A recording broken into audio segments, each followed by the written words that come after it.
Cooking with Cole. Hi everyone, my name is Cole Mendez, and thank you for coming to the very first episode of Cooking with Cole. For today's episode, I'm going to show you how to make chocolate mousse from scratch. Now you may be wondering, Cole, is it easy to make chocolate mousse? And I'm here to tell you that, yeah, anyone can make chocolate mousse. Even you, the person at home in front of your computer. Now, you're only going to need a few simple ingredients you can get at your local grocery store. You're going to need a third of a cup of milk, 2 pints of heavy cream, 4 tablespoons of sugar for the whipped cream, about a tablespoon of coffee, 3/4 or a cup of lukewarm water or room temperature water, that's the word, some cinnamon and mint for garnish, and, of course for the chocolate, 12 ounces semi-sweet chocolate chips. Now, we're going to have to microwave these. And you may be saying, a microwave, Cole? Yes, even though microwaves are intentionally used for only Hot Pockets, they can be really good conventional ovens. Now, you're going to want to pour these chocolate chips in a good, big microwave-safe bowl. Quick comment about the chocolate. Do not start that microwave until you're done whipping your cream, because the chocolate will set and it will dry, making your recipe totally null and void. Now, we're going to start on the cream, the very important part. Now, chocolate mousse is made up of 2 parts. The cream, the base, what gives it its light and fluffiness, and then the chocolate, which gives it its flavor and robustness. Now, we're going to use 1 of the 2 pints of heavy whipping cream. We're going to come over here. And now, we're going to go to the fridge. And your chilled mixer's on hand. You never want to work with warm material, otherwise it's going to start to curdle your milk, whip your eggs, whatever you have it. You always want to be cold. It's going to whip your cream a lot faster, and it's going to make everything a whole lot better. Now, I have an electric handheld mixer. You might have a stand mixer. It's basically the same. Chill your whipping device and just blast it on high. Now, for those of you out there, you might say, Cole, how long will this take? Well, I won't show you until I know how long it takes. 2, 1. Oh, you're back. This is great. I thought you left me.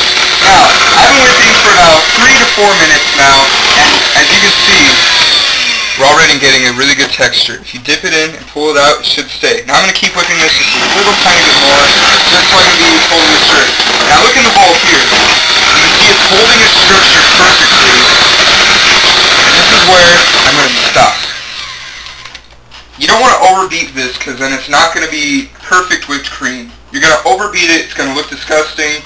You're just going to be totally miffed that, oh man, I just totally destroyed this recipe. And you know what happens? It happens to the best of us. Now we're going to stash this in the fridge real quick because we need this to chill. We need to set and need to stay nice and fluffy. We do not want that to fall. Now we're going to move on to the chocolate. If only they had invented smell-o-vision. Now this bowl is microwave safe, so it isn't going to burn me, but I just wanted to grab the mitten just in case. Now, you're going to want to grab a good spatula. I like this spatula. Now we're just going to start mixing this chocolate. Oh Jesus. You see that? Yeah. Get the honey, Junior.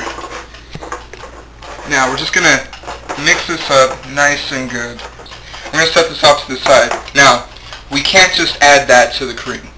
That is way too dense, way too heavy to handle the cream. The cream will just collapse. You just basically have chocolate pudding with cream in it. Not good. But we're going to stabilize it. We're going to have to thin this out a little bit. I used to do this in a smaller bowl. It works, but for this show, I'm going to show you how to do it properly.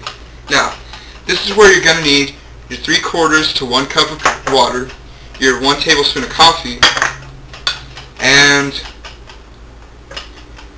your milk. Now, lukewarm water, 1 tablespoon of coffee. Let me go get it. Let's ponder. Why would you add coffee to chocolate? Well, coffee has a great blackening flavor. It's nice and just earthy. If you like black coffee, or if you like, a mocha frappuccino, that's on you. For some people, they want their mousse a little less dark and a little more milk. So I'm going to make mine with a little extra milk than I usually would. If you want your chocolate to be actual milk, then just go with it. Pour in all your milk, but I like mine a little dark flavored, you know, just like dark chocolate, really sweet, really just subtly sweet. Alright, so now what we're going to do is we're going to mix this into there. Now, you may be wondering, Cole, don't do that. If you add liquid to the chocolate, it'll just clump up and dry up. I don't know why it does that, but I do know that if you keep adding liquid, it's not going to do that. Watch, here we go. And I'm just going to slowly pour this in. You don't want to add in too much because then you're going to be like, oh shit, cakes. So you can see that wasn't slow, but I don't care. Now we're just going to stir, and stir, and stir, and stir. Alright, now, this is what it shouldn't look like. I haven't added in all the coffee, but as soon as I do, it shouldn't look like this. You see, it's really clumpy, it's really gelatinous. That's not what you want. You want it to be nice and smooth. Now, you keep stirring, stir too, and stirring, and oh, we're done. Now you see, this is what I'm talking about. Whatever, it looks smooth, and you know what, it is smooth. Smooth enough for my standards. As you can see, my standards are very low. Ladies. I'm joking, that is, no, okay. Now, this is the fun part, and by fun, I mean, you better know what you're doing part. I'm gonna go and get my spatula.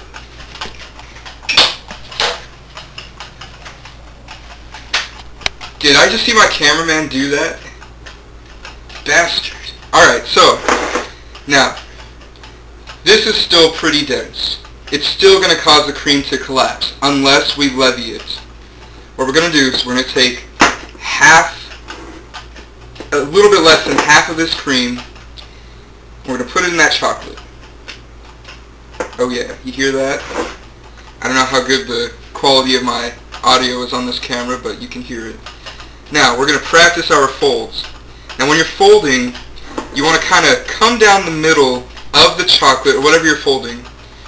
Bring your spatula up and fold it over and squish down a little. But not a lot. Don't go like crazy. Just you want to fold and turn, fold and turn.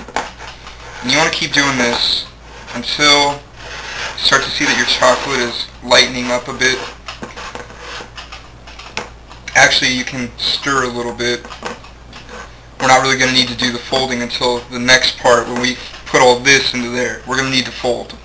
And don't even think about stirring all of this into that. You'll just get pudding. You want to fold it. You want to fold it to make this mousse. Alright, now you can see this is already coming together quite nicely. So, this is where we commence. Now, danger, danger. You need to work fast, you need to work hard. You need to turn all this mess down here into something.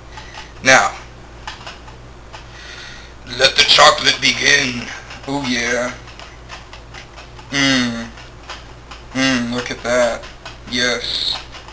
Look at that. Some of you people out there on YouTube are totally going gonzo for this.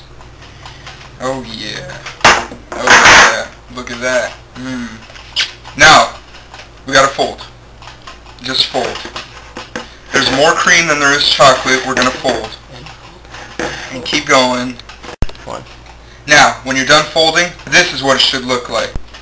Alright, so, we whipped up our whipped cream, which was just the 4 tablespoons of sugar and the pint of heavy whipping cream that we saved from before. All you really have to do, get a few good dollops in there. I said a few, not a couple. Take your cinnamon stick, take a sprig of mint, and some nice puffs of cinnamon, and there you have it, chocolate mousse and whipped cream. And this has been Cooking with Cole.